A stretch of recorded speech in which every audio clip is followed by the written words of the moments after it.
Hello, students. I wanted to talk today, do like a second part on how to do readings for others, because students have been sending questions about, especially about how to conduct mediumship and, how the ego takes over during the session and sometimes that blocks them. Obviously there's the fear of saying or doing something wrong, which is understandable, especially when you're dealing with people that have been going through grief. So, and also there's the other part. You have to be able to know how to talk to the departed souls. They're just like we said the other day, there are people like you and I. They're just in the other side, in another parallel, or another dimension. So,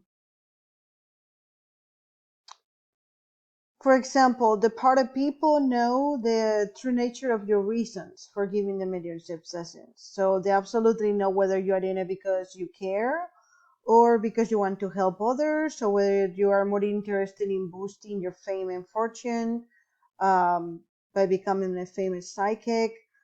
So this is really important. The part of people really appreciate the same social manners as living ones. For example, if you want to introduce yourself to the person with whom you're trying to connect, instead of leaping into demands that they're going to give you information. Um, so, for example, instead of saying, Claudia, give me the information for Brenda now, we don't want to do things like that, right? So we'll probably want to say something like, hi, Claudia, my name is Mary, for example, or Susan, and I would love to talk with you to help you with your grieving needs, Brenda. Will that be okay? So, which salutation will you be most inclined to respond to? And by the way, you can talk with the part of one silently in your mind or aloud. So normally you do it aloud so the other person that is doing the reading can hear you, but really they can hear you either way. It may no mistake, they pick up on what you're really thinking and feeling, not just what you're saying aloud. That's what is important to be, kind of like meditation really helps to do this, like be clear of mind before you do the reading and intention. So if your intention is to help in your mind, your manners, the spirit world will cooperate beautifully during your meditation sessions and your mediumship sessions. Dons on the other side will give you detailed and accurate messages, which will help everyone involved in the reading.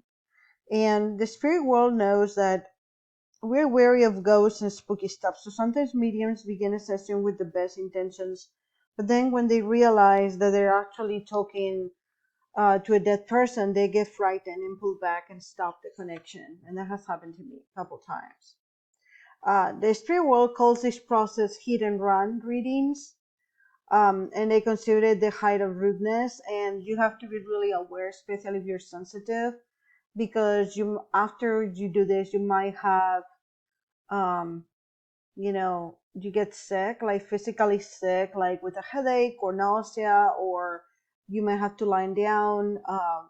And so it is the equivalent of starting a conversation with a new acquaintance and then leaving a mid sentence, pretty much. So once you begin the reading, you have to stick with it until completion. All right, so we're going to talk about the three parts of the mediumship session, which are the main three parts. Um, Obviously, you have to identify the relationship of the client with a loved one first. So, how do you know if a reading is complete? Well, this checklist of the three parts of mediumship session can help.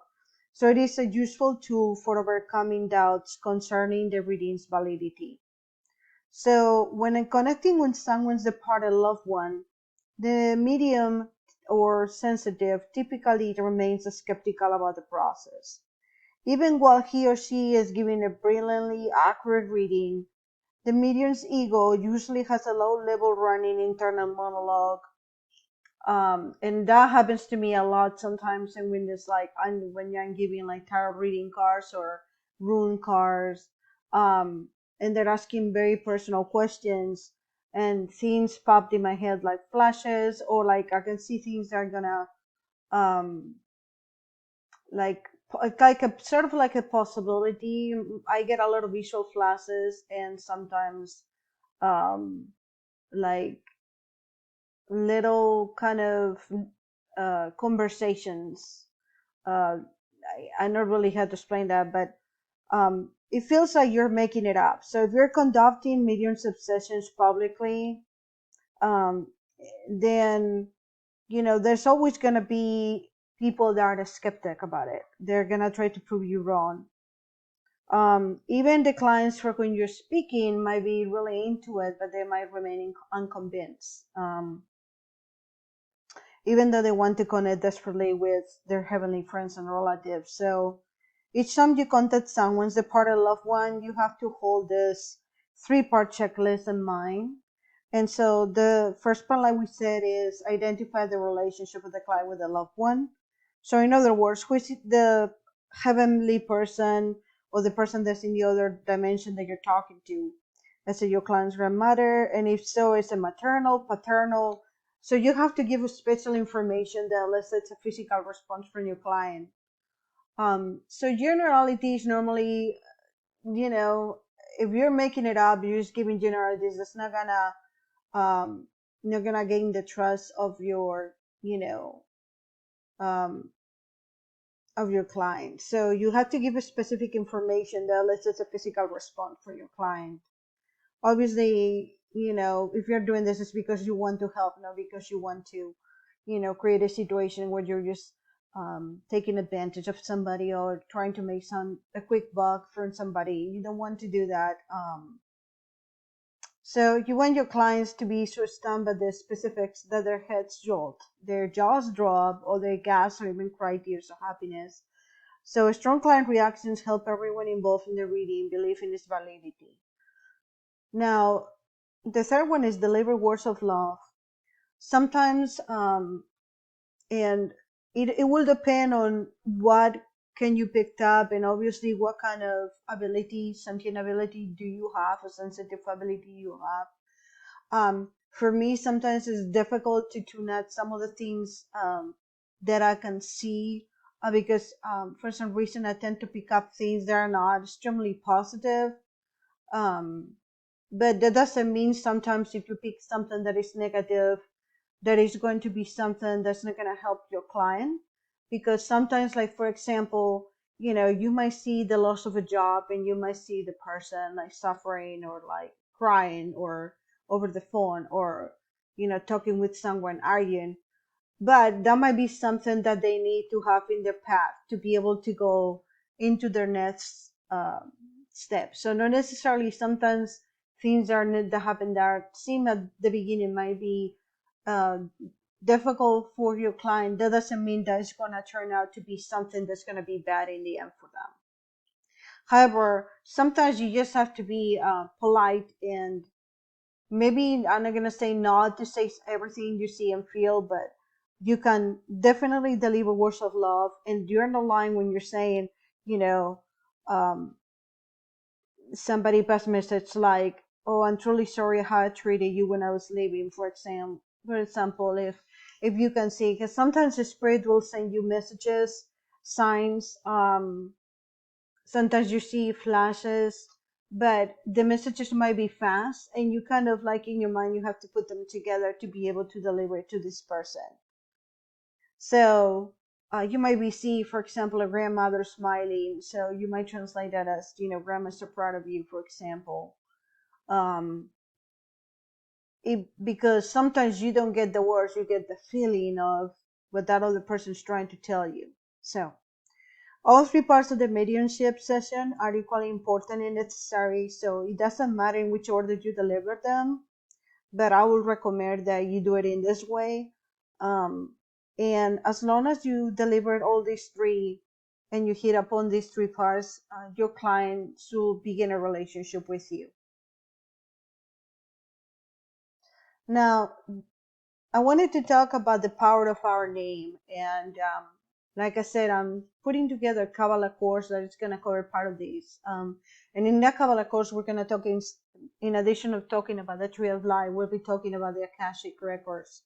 So, but I wanted to know, like, what we talk about, your first name carries a vibrational key that unlocks your soul's Akashic records.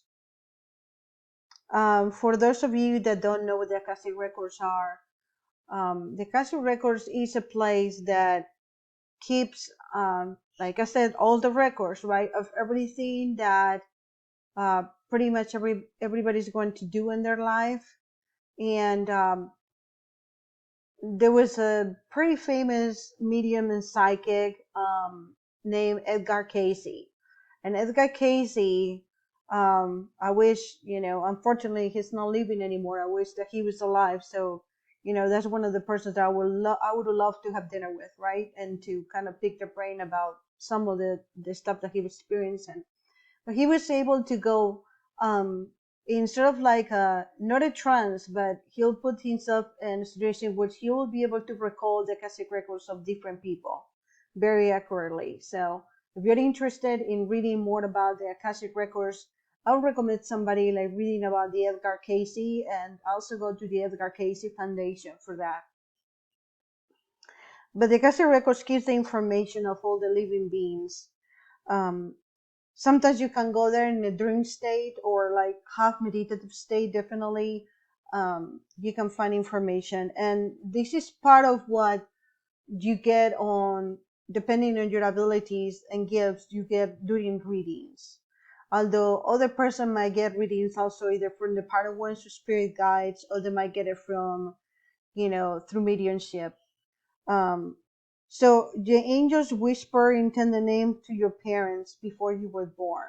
And a lot of people were disputing that with me. How can it be that my parents, my name was chosen before my parents had me, or my parents even thought about it? So these are some questions that maybe we can explore more when we're talking about the Kabbalah, because I don't want to get too much into it. But here I wanted to tell you that normally it is a fact that you're going to be choosing your next incarnation that best suits your life purpose. So some people get the wrong name. So some people might be, you know, get a name, and then if they get adopted, or if the parents change the name, like let's say that the first day after they have named them, they change the name again, that might create problems or confusion for that person later on in life. It has to do because no matter what name you end up with at the end, the truth is that the name that it was named to you when you came into this world, your birth name, that's the name that carries the vibration. So the right vibration for you that you chose, this is the name and the spirituality that you chose.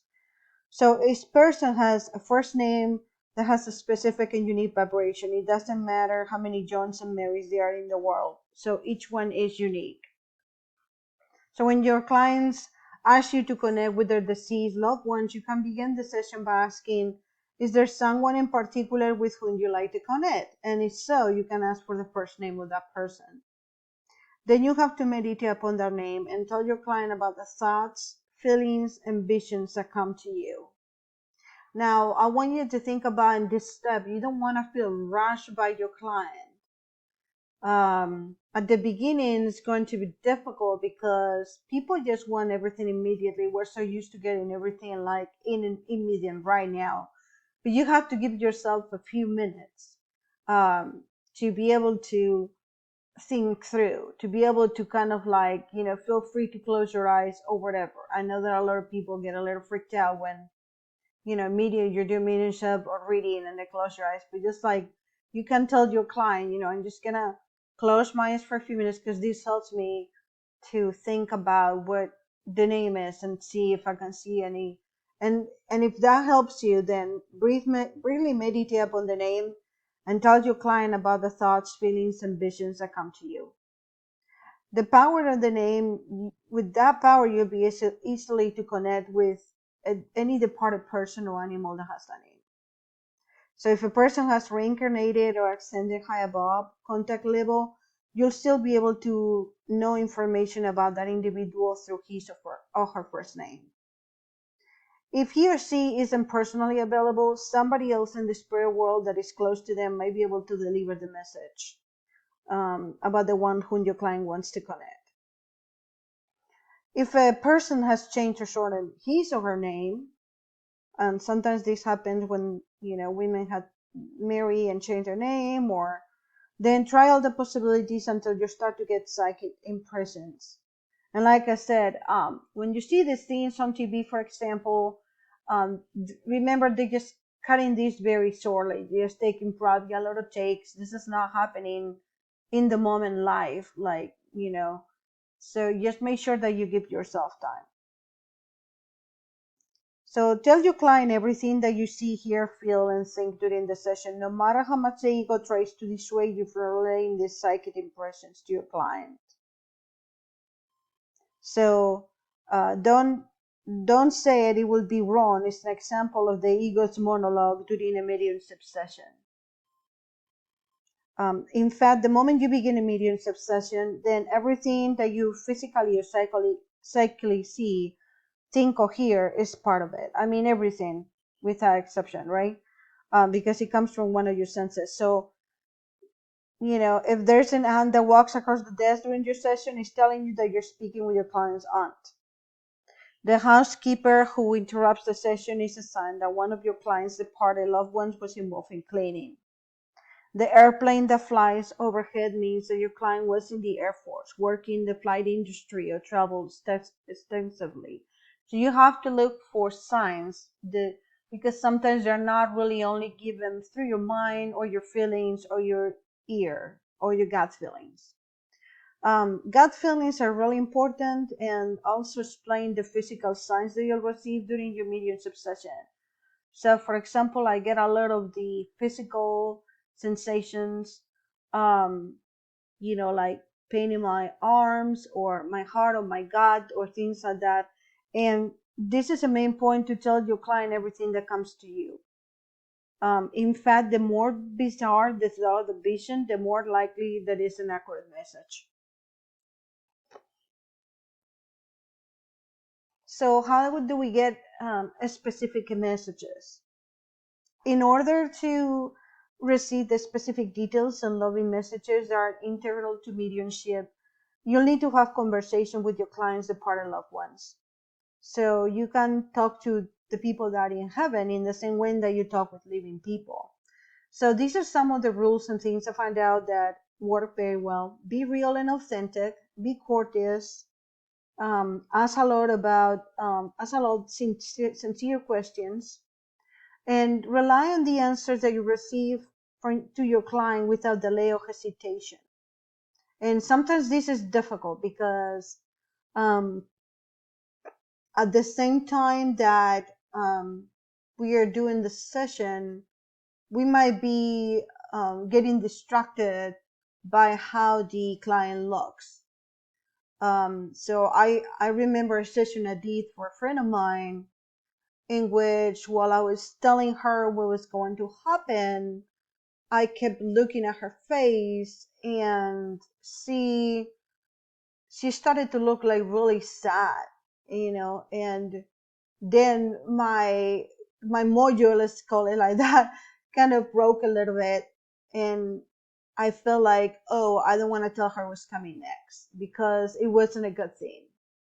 And so I wanted to give her hope as a person that does reading sometimes. I don't do it all the time, but I'll do it only for a few friends. But I wanted to give her hope that what I was seeing on the cars and the rooms was gonna be okay. But it wasn't hugely like heartbreaking for, the thing that was like something imminent that was extremely bad, but it was something that she had been waiting for a long time, and I just didn't have the heart to tell her. And so I had to stop the reading and tell her, I asked her, do you want to know what I'm seeing next? Because I wanted for her to keep that hope. But sometimes you do have to tell your client everything that you're experiencing and feeling, when you're and articulate your thoughts, feeling, words, and visions, either that being physical or mental. So when giving an angel reading, you'll get lots of high level, beautiful, sweeping messages. And talking to departed people is a bit different. in that their communications made no sense to you. That's because the messages aren't intended for you, but to your client. So your ego is going to try to convince you to relate information you understand only because it's being filtered through you. And you obviously you have the fear of getting it wrong, but your role and obligation as a medium or a channeler is to pass along the messages you receive, even if you don't understand, understanding of fear that they might be incorrect. So let's talk about how to identify who's who when we're giving a reading. So you can discern the identity of the departed loved one, who are you with your client, by using a chart that I'm going to show you in the next slide.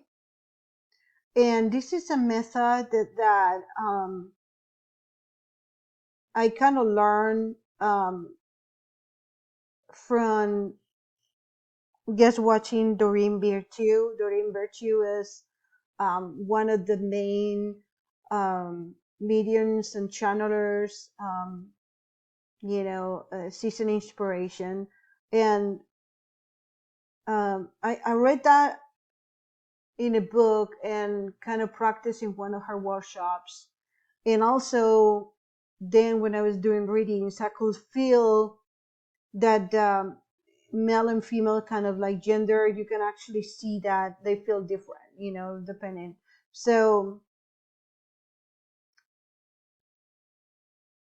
you have always the departed loved one that's functioning as a spirit guide with every person at all times. And some people have a huge party group with them, like a constant spiritual family reunion. So the area of the body which the departed loved one appears is based upon polarity. So let me show you the chart. So in this chart, you can see that it's based upon a right-handed person.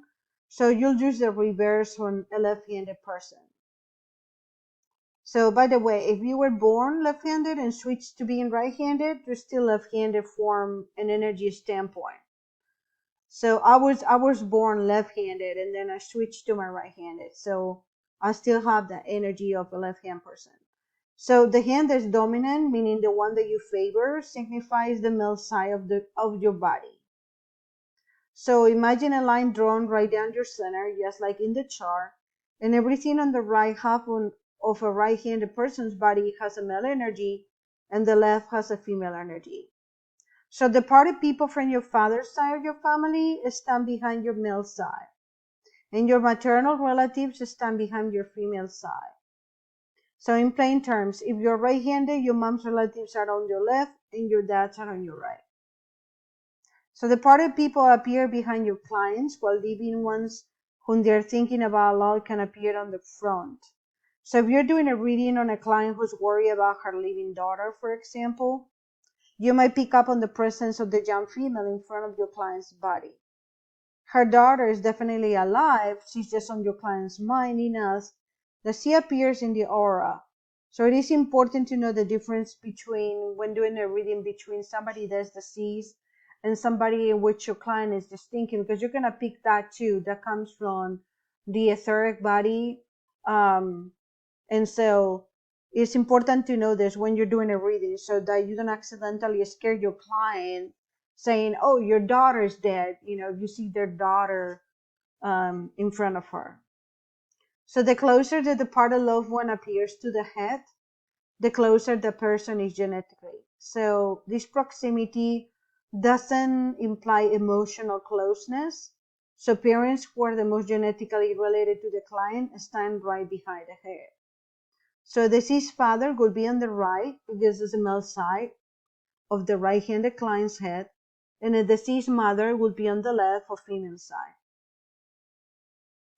So what happens about the shoulders? Because I also get a lot of readings in which it has happened to me that I am doing the reading to this person, and then the people that are departed don't appear behind them, but they appear behind me. So sometimes you'll feel that they're touching your shoulders, so they're supporting themselves, like they're putting a hand on each one of your shoulders when you're doing the reading.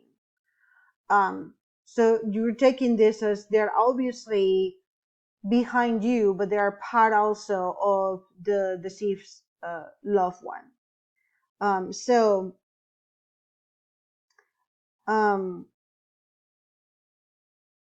farther the farther you get from your client's head, the less the energetic connection.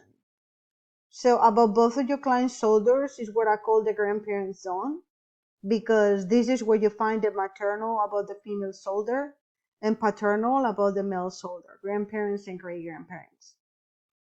That is to imply to us in a way because we might not be able to obviously hear if you're not clairaudient, the level of, the generation, I guess you might say. So don't let it throw you that a female spirit appears on your client's male side. It's not about the spirit's personal gender, rather it's about whether the spirit is a maternal or paternal relative.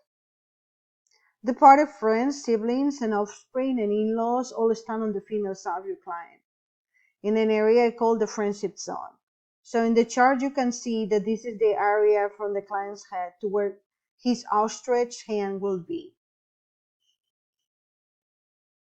You can discern the position and identity of a client's departed loved ones by closing your eyes and scanning around the head and shoulders. Or you can extend your hand and run it closely around your client's upper perimeter and feel for areas that seem warm or where your hand is attracted. This is also, I also practice that, and it's very useful. Then compare the locations to the chart. So once you identify the relationship of the loved one to your client, you can ask your client for that departed person's first name. Then use the power of the name technique described earlier to get information and messages from your client. All right, I hope you got information enough for today. We went on a little bit longer than expected, but yeah, go through the chart and kind of practice a little bit alpha waves and kind of meditation, and for 10 minutes, and then we'll come back the next time. We're going to learn about overcoming blocks to mediumship. See you soon.